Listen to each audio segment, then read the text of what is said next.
Hello everyone, सभी को नमस्कार। आई होप आप सभी लोगों का एग्ज़ाम बहुत ही अच्छा गया हो, मस्त गया होगा। तो आज हम लोग देखने जा रहे हैं एसएससी सीएचएसएल टायर 2 18 नवंबर कंप्यूटर प्लस जीकेजीएस क्वेश्चन। तो वीडियो शुरू करने से पहले आप लोगों को एक महत्वपूर्ण बात बता दें। जिन लोगों ने अभी तक मेरे चैनल को सब्सक्राइब नहीं किया है वो लोग चैनल को सब्सक्राइब कर देंगे, और जिन लोगों ने अभी तक वीडियो को लाइक और शेयर नहीं किया वो लोग लाइक शेयर कर देंगे। तो शुरू करते हैं वीडियो बिना किसी देरी के। तो आपका पहला क्वेश्चन है, अमेज़न किस प्रकार की ई कॉमर्स सेवा प्रदान करता है?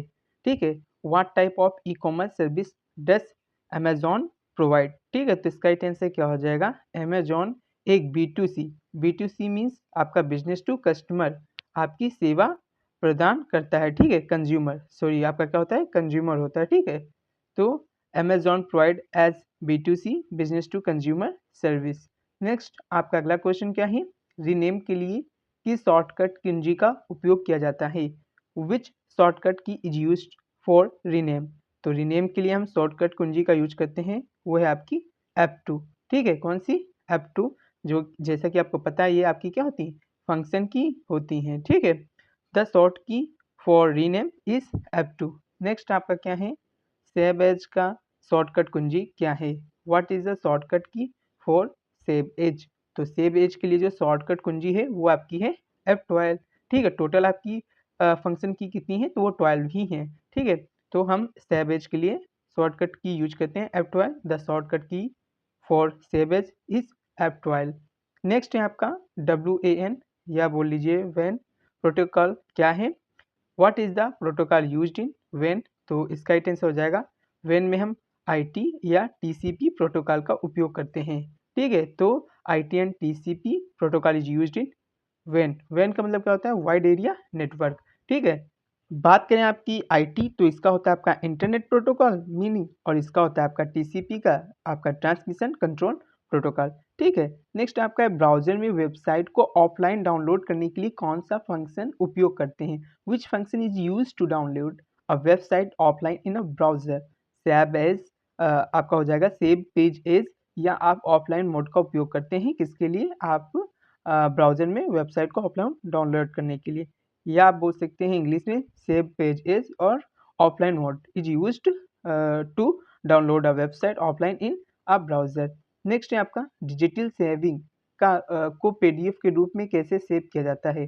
How is digital saving done as a PDF? तो इसका राइट आंसर हो जाएगा सेव एज PDF विकल्प के माध्यम से ये आपका किया जाता है। ठीक है, तो it is done using the save as PDF option. Next है आपका BIOS सिस्टम का डाटा स्थायी रूप से कहाँ संग्रहित होता है? Where is the BIOS system data permanently stored? तो जो आपका बायोस है उसका जो डाटा है स्थायी रूप से रोम बोले तो रीड ओनली मेमोरी में संग्रहित होता है। तो BIOS data is permanently stored in ROM read only memory में। बायोस का फुल फॉर्म क्या होता है? तो इसका फुल फॉर्म होता है आपका basic input output system. Next आपका अगला क्वेश्चन है, इमोजी का वर्क पूछा गया। What is the function of emojis?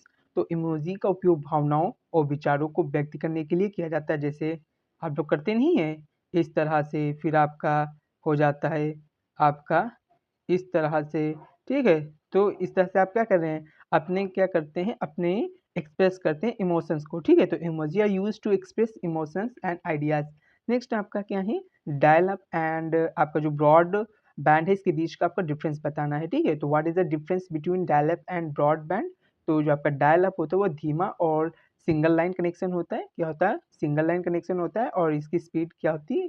आपकी कम होती है। ठीक है, और ब्रॉडबैंड क्या होता है? ये तेज होता है और मल्टी लाइन कनेक्शन होता है। तो ये आपके कुछ बेसिक से डिफरेंस है कि आपका डायल अप सिंगल लाइन होता है, ब्रॉडबैंड आपका मल्टी लाइन होता है, डायल अप आपका धीमा होता है और ब्रॉडबैंड आपका तेज होता है। ठीक है, इंग्लिश में बात करें तो dial up is a slow and single line connection and where आपका while broadband is a faster and multi line connection. Next आपका QR का फुल फॉर्म बताना है। QR का पूरा नाम क्या होता है?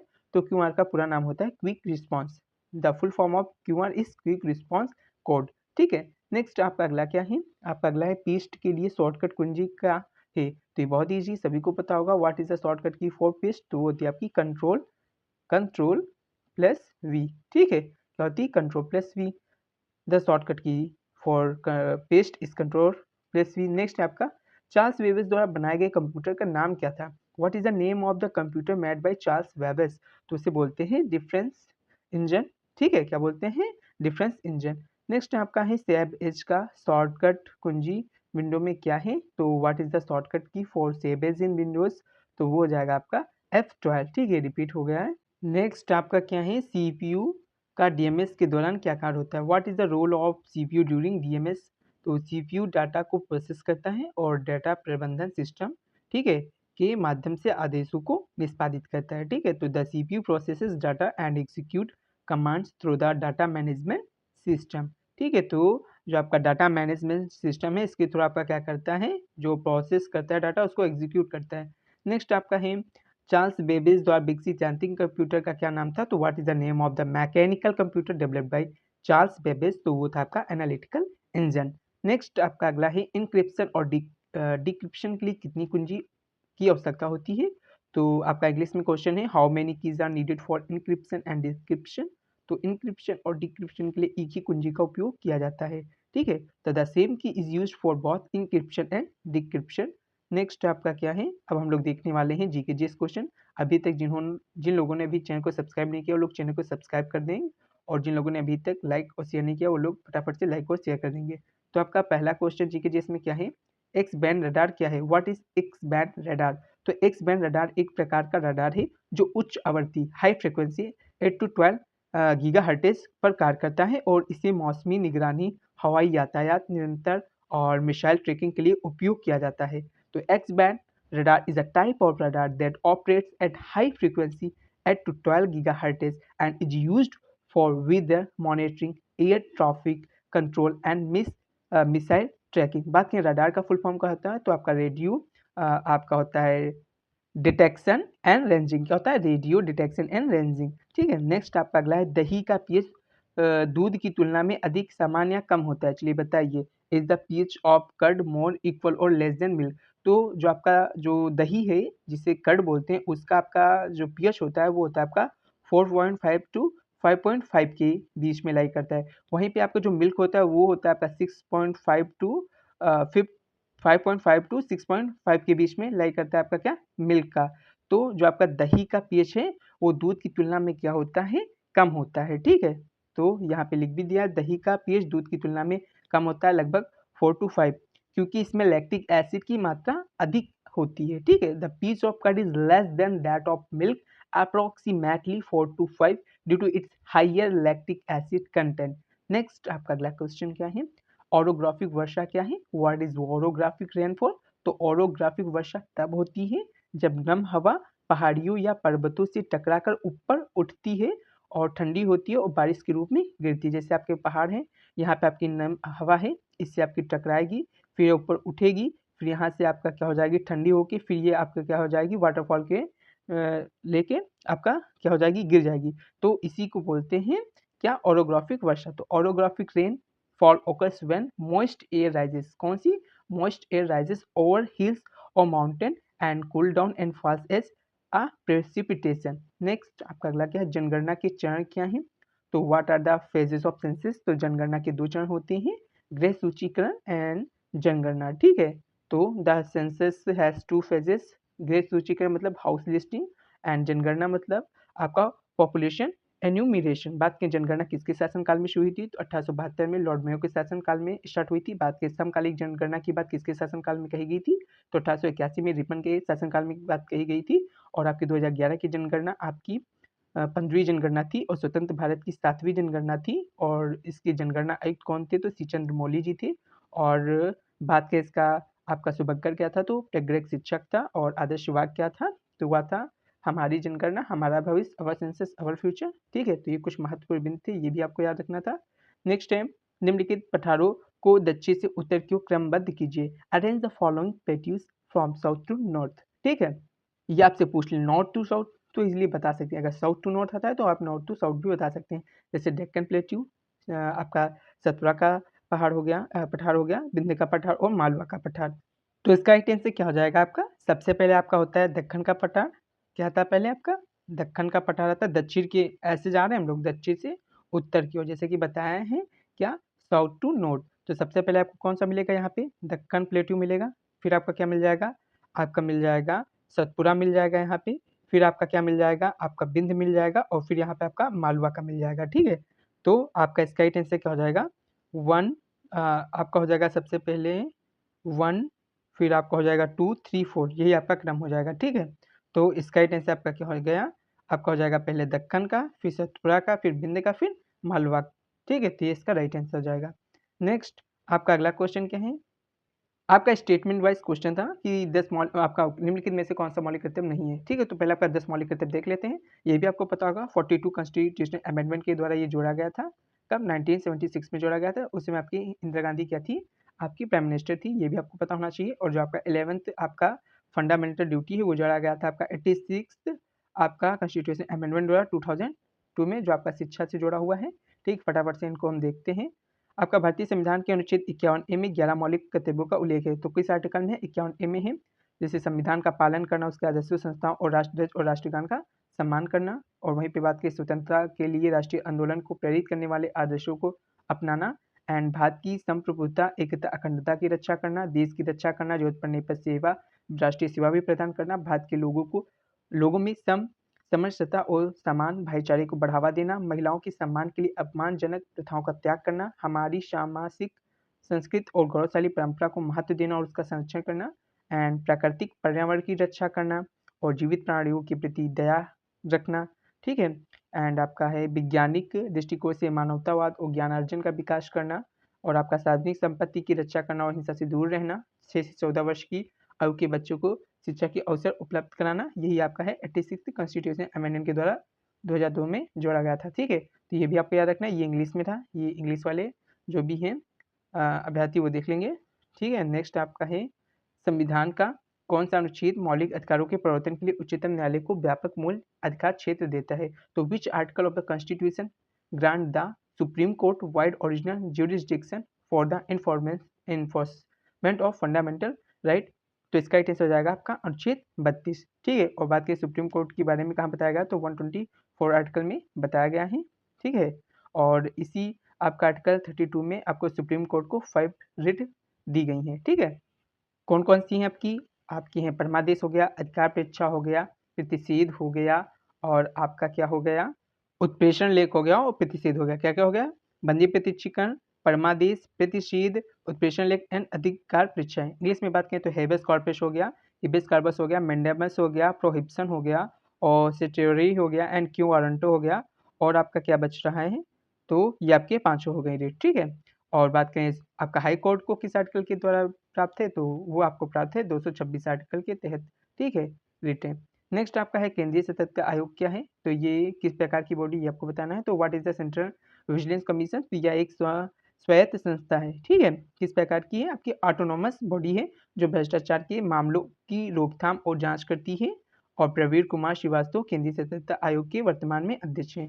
ठीक है, तो आपकी जो सेंट्रल विजिलेंस आपकी क्या है, जो आपकी कमीशन है, वो आपकी क्या है, एक ऑटोनोमस बॉडी है that prevents and investigates corruption cases. Praveen Kumar Srivastava is the current chairman of the central vigilance commission. Next आपका क्या है, ब्रेड मोल्ड क्या है, what is the bread mould, तो ब्रेड मोल्ड एक कवक है या बोल सकते हैं फंगस है जिसे रिजोपस कहा जाता है। ठीक है, तो bread mould is the fungus called Rhizopus. Next आपका अगला क्या है, एवोगैड्रो संख्या क्या है, व्हाट इज एवोगैड्रो नंबर, तो एवोगैड्रो संख्या सभी को पता होनी चाहिए, 6.022 इंटू 10 की पावर 23 कर प्रति मोल होती है। क्या होती है, एवोगैड्रोस नंबर इज 6.022 इंटू 10 की पावर आपकी 23 पार्टिकल्स पर मोल। ठीक है, ये आपको याद रखना है। जहाँ राइबोसोम होता है और प्रोटीन बनता है वह कोशिकीय भाग क्या कहलाता है। ठीक है, तो वो कोशिकीय भाग बताना है जहाँ पे राइबोसोम होता है और प्रोटीन भी बनता है। तो what is the cellular part where ribosome are located and proteins are sized, तो इसे क्या बोलेंगे, तो वह कोशिकीय भाग आपका कहलाता है रफ एंडोप्लाज्मिक रेटिकुलम। ठीक है, क्या कहलाता है, the cellular part is called the rough endoplasmic reticulum. तो माइटोकांड्रिया के बारे में देख लेते हैं। तो माइटोकांड्रिया कोशिका का पावर हाउस कहलाता है जो एटीपी का उत्पादन करता है। तो mitochondria is the power house of the cell that produces आपका क्या कहलाता है, आपका दैट प्रोड्यूस आपका एटीपी। ठीक है, एनोसिन ट्राइफॉस्फेट। नेक्स्ट आपका अगला क्वेश्चन क्या है, पेशी का खाता संबंधित कार्य क्या है, what is the account related function of money, तो पैसा मूल्य मापन और लेन देन का क्या माध्यम है। ठीक है, तो money function as a measure of value and medium of exchange. Next आपका है वन्यजीव अभ्यारण्य से मेल खाएं, यहाँ आपको क्या करना है, मैच करना था। ठीक है, आपको वन्यजीव अभ्यारण्य दिए थे और उसके आपके स्टेट क्या हैं, तो हम टॉप 10 आपके देख लेते हैं वन्यजीव अभ्यारण्य। ठीक है, जैसे आपका सुंदरबन राष्ट्रीय उद्यान का है, तो जो आपका सुंदरबन नेशनल पार्क है वो आपको वेस्ट बंगाल में है, सभी को पता है, और ये फेमस है टाइगर एंड मैंग्रोव फॉरेस्ट के लिए। नेक्स्ट आपका क्या है, काजीरंगा राष्ट्रीय उद्यान का है, काजीरंगा नेशनल पार्क, तो ये आपका असम है, और ये किस लिए फेमस है, तो वन हॉर्न राइनोसेरस के लिए। ठीक है, किसके लिए, जो आपके राइनोसेरस है उसके लिए प्रसिद्ध है, एक सींग वाले गैंडों के लिए। ठीक है, तो ये भी आपको याद रखना है कि आपका कई बार पूछा गया है, वन हॉर्न राइनोसेरस जो हैं आपके किस आपके नेशनल पार्क में मिलते हैं, तो एक सींग वाले जो आपके गेंडे हैं वो काजीरंगा राष्ट्रीय उद्यान में देखने को मिलते हैं। ठीक है, एंड आपका रणथंभौर राष्ट्रीय उद्यान कहाँ पे, तो ये आपका राजस्थान में रणथंभौर नेशनल पार्क राजस्थान में है। ठीक है, ये बाघों और ऐतिहासिक किलों के लिए प्रसिद्ध है, famous for tigers and historic forts. And आपका नेक्स्ट है जिम कार्बेट राष्ट्रीय उद्यान, जो आपका उत्तराखंड में है, और ये किस लिए फेमस है, तो यहाँ पे आपका बाघ संरक्षण परियोजना का हिस्सा, ये पहला आपका राष्ट्रीय उद्यान था 1936 का। ठीक है, ये क्या हुआ था, एस्टेब्लिश्ड हुआ था, और इंडिया फर्स्ट नेशनल पार्क आपका है, and part of the tiger project, क्या आपका Jim Corbett national park. Next आपका गिर वन्य जीव अभ्यारण्य, तो गिर वाइल्ड लाइफ सेंचुरी आपका कहाँ पे है, सेंचुरी आपका है गुजरात में, और यह एशियाई शेरों के लिए जाना जाता है। एशियाटिक लाइन्स, ये भी आया है कई बार, एशियाटिक लाइन्स के लिए कौन सा आपका वाइल्ड लाइफ सेंचुरी जो है वो जाना जाती है, तो वो आपकी गिर वन्य जीव अभ्यारण्य, ठीक, जो गुजरात में है। नेक्स्ट आपका पेरियार वन्य जीव अभ्यारण्य कहाँ पे, केरियार आपका केरल में है, और फेमस है आपके लिए किसके लिए, एलिफेंट के लिए। ठीक है, और सीनिक लेक व्यूज के लिए। नेक्स्ट है आपका क्या, आपका अगला है कान्हा राष्ट्रीय उद्यान कहाँ है, तो ये मध्य प्रदेश में है, और यहाँ पे बारहसिंघा या दलदल हिरण के संरक्षण के लिए जाना जाता है। ठीक है, तो non for the conservation of barasingha and swamp dear. Next आपका अगला क्वेश्चन क्या है, सिमलीपाल राष्ट्रीय उद्यान कहाँ पे है, तो ये आपका उड़ीसा में है, और ये बाघों और हाथियों के लिए प्रसिद्ध है। नेक्स्ट है नागरहोल राष्ट्रीय उद्यान कहाँ है, तो ये आपका कर्नाटका में है, and non for elephant and other wild life. Next आपका अगला है साइलेंट वैली राष्ट्रीय उद्यान कहाँ है, तो ये आपका केरल में है, और यह जैव विविधता और शांत वातावरण के लिए प्रसिद्ध है, non for biodiversity and tranquil environment. Next आपका अगला क्वेश्चन था ये कि सूक्ष्म वित्त से मिलान करें। ठीक, मैच माइक्रो फाइनेंस से रिलेटेड आपका था, मैच द फॉलोइंग। ठीक है, तो आपका ये क्वेश्चन है सूक्ष्म वित्त micro finances institution institutions MFI and स्वयं सहायता समूह सेल्फ हेल्प ग्रुप, जिसकी स्थापना 1992 में हुई थी, सभी को पता होगा। एंड आपका सूक्ष्म वित्त सेवाएं प्रदान करने वाली ए प्रोवाइडिंग माइक्रो फाइनेंस सर्विस, तो ये आपके हो गए क्या, आपके बिंदु हो गए, और यहाँ पे आपके हैं ऑप्शन। ठीक है, उज्जविन एंड ग्रामीण बैंक एंड एम पेशा एंड सत्याम माइक्रो फाइनेंस, तो इसका राइट आंसर क्या हो जाता है आपका हो जाता 1B ग्रामीण बैंक, एंड डी का हो जाता है सत्याम माइक्रो फाइनेंस, एंड ए का हो जाता है उज्जविन, एंड आपका हो जाता है सी का पैसा। ठीक है, तो जब मैं आपको PDF प्रोवाइड करूँगा तो उसमें आप अच्छे से देख लेना। ठीक है, क्योंकि ये आपका पूरा एक में आ नहीं पाया। ठीक है, नेक्स्ट आपका अगला है E/MC स्क्वायर का मतलब क्या होता है, ये तो सभी को पता होगा, what does E=mc square mean, तो ये अल्बर्ट आइंस्टीन का क्या है, समीकरण है, और ऊर्जा और द्रव्यमान के बीच संबंध दर्शाता है। E= एनर्जी, और आपका C तो आपका कांस्टेंट रहता है, M आपका क्या है, M आपका मास है। ठीक है, तो ये आपका ऊर्जा और द्रव्यमान के बीच में संबंध दर्शाता है क्या आपका, और ये किसने दिया था, अल्बर्ट आइंस्टीन ने दिया था। नेक्स्ट आपका रामकृष्ण मिशन की स्थापना किसने की, who was the founder of Ramakrishna mission, तो रामकृष्ण मिशन की स्थापना स्वामी विवेकानंद ने की थी, 1897 में की थी, कहाँ पे की थी, तो पश्चिम बंगाल में की थी, और ये आपका इंग्लिश में लिखा है, Ramakrishna mission was founded by Swami Vivekananda on May 1 and 1897। Next आपका नटराज क्या है, ठीक है, नटराज नॉट फैंसी, ठीक है, वो नहीं पूछा जा रहा है, तो नटराज, व्हाट इज नटराज, तो यह भगवान शिव का तांडव मुद्रा के रूप है। ठीक है, it is a depiction of Lord Shiva in the cosmic dance pose. Next आपका अगला क्वेश्चन है उष्णकटिबंधीय क्षेत्र क्या है, what is the torrid zone, तो यह भूमध्य रेखा के निकट का गर्म क्षेत्र है। क्या है, ये जो भूमध्य रेखा होती है उसके निकट का क्या है आपका गर्म क्षेत्र। उष्णकटिबंधीय क्षेत्रों में जो व्यापारिक हवाएं होती हैं वो पूरब से पश्चिम की ओर चलती हैं, याद रखना, पूरब से पश्चिम की ओर चलती हैं, जो गर्म सतही जल को महासागर के पश्चिमी किनारों की ओर धकेलती हैं। क्या करती हैं, जो गर्म सतही जल को महासागरों के पश्चिमी किनारों की ओर धकेलती हैं। इंग्लिश में बात करें तो trade winds blow from east to west in the tropics and pushing warm surface water toward the western edges of the oceans. Next आपका अगला क्या है, भ्रष्टाचार रोधी दिवस कब होता है या कब मनाया जाता है, तो when is anti corruption day celebrated, तो इसका राइट आंसर आएगा 9 दिसंबर नेक्स्ट आपका क्या है। तो इसी के साथ वीडियो यहीं पे समाप्त हो रही है। तो जिन लोगों ने अभी तक वीडियो को लाइक शेयर नहीं किया वो लोग वीडियो को लाइक शेयर कर देंगे, और जिन लोगों ने अभी तक चैनल को सब्सक्राइब नहीं किया वो लोग चैनल को सब्सक्राइब कर देंगे, ठीक है। और जो आपकी इंग्लिश की वीडियो रहेगी वो या तो आपकी टू नाइट आपकी आ जाएगी 10 PM के आसपास, या आपकी मॉर्निंग में कल मिल जाएगी, ठीक है। तो जो लोग इंग्लिश की वीडियो का वेट कर रहे हैं वो लोग वेट करते हैं, वो जल्दी हम आपको प्रोवाइड कर देंगे। तो सभी को वंदे मातरम, जय हिंद।